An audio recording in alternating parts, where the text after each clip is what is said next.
Hi guys! Welcome back to my channel. For today's video, another reaction ulit ang ating gagawin tungkol dito sa mga taong ayaw tantanan yung magkapatid. So ang ating gagawa ng reaction, actually, sinagot ni Ogdot. Pero ito kasi magkapatid na to pag sumagot, alam mo yung mild na mo yun. So, sagutin lang natin to. Itong si Jocelyn Santiago. Na sinabi niya, nagpapaawa yung magkapatid sabay tawa ng napakahabang tawa na sana hindi na mabalik yung hininga mo sa kakatawa. At gusto ko din lang i-shout out, good vibes. Ito ang nagagawa ng misleading post mo. Puro bashing sa magkapatid. Makonsensya ka naman. Magkaroon ka ng respeto sa sarili mo.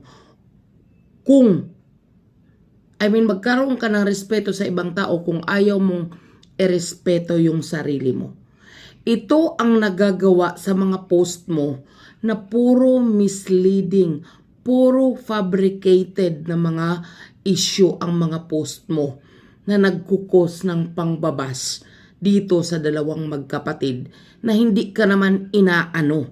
Magkaroon ka ng kaunting hiya sa sarili mo. Diba? So, doon to sa post nitong good vibes. Yung ipinost nitong good vibes na may dalang pera. Nag-comment itong Jocelyn Santiago. Diba? Dahil ang post nitong good vibes na ito, yung nakagano ng pera, which is hindi naman yung totoo. Diba? So, itong nag-comment na tong Jocelyn na to, isa ring walang hiya. Oo. Diba? Na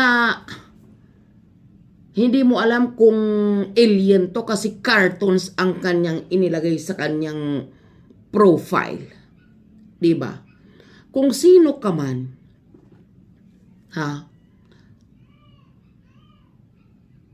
magsasabi kang nagpaawa,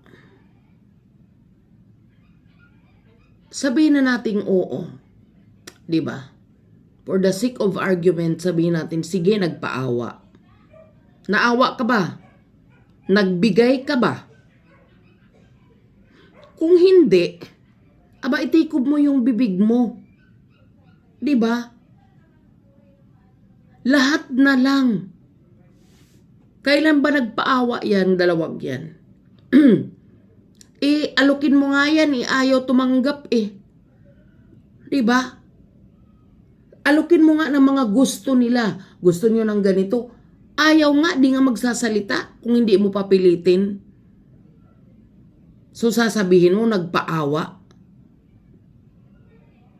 Meron lang talagang mga tao na totoong nagmamahal dyan sa mga yan, sa magkapatid na yan, na handang tumulong, handang tumayo kung anuman yung kailangan nila, na hindi nanghihingi. Na kung magkano lang ang iabot sa kanila, masaya na sila. Nagtatalon na yung mga puso nila. So saan banda para sabihin mong nagpapaawa tong magkapatid? Bakit hindi nyo tantanan tong dalawa? Diba? O sige, nagpapaawa na bang pakialam mo? Mabuti kung sa'yo nagmakaawa. Bakit hirap na hirap ka huminga na mayroong nagbibigay dito sa dalawang to? Diba? Ano pa kaya kung ikaw ay nagbigay? Baka mas marami ka pang masasabi. Kasi ngayon nga, na wala kang ibinibigay, ang dami mong kuda. Dahan-dahan ka sa pagtawa. Dahil baka mamaya may bumara dyan sa lalamunan mo, hindi ka masaulian. Kasi ang sama ng ugali mo. Diba? Hindi natin alam yan.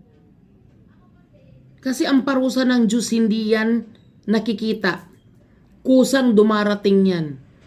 Itong mga dalawang magkapatid na to, wala siyang ginagawang masama sa inyo. Nagtatrabaho sila, naningkamot para mabuhay, para mapunan yung kahirapan na meron sila ngayon. 'Di ba? Gumagawa sila ng paraan para makumpleto yung kain nila sa isang araw. At unti-unti matupad yung kanilang mga pangarap. Nakita mo ba sila dyan na nagmakaawa? Kanino? Wala, di ba? Fake news ka. May masabi ka lang. Hindi yan inggit, guys. Paninira sa kapwa. Ayaw na ayaw ng Diyos ng ganyang ugali.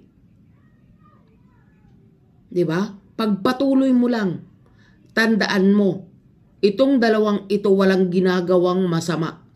Nagtatrabaho sila, naningkamot para sa buhay nila, para hindi sila mag-skip ng kain, para unti-unting matupad ang kanilang mga pangarap kahit nahihirapan. 'Di ba? Wala ka nang naiaambag, wala ka nang naiaabot sa kanila. May ganyan ka pang sinasabi.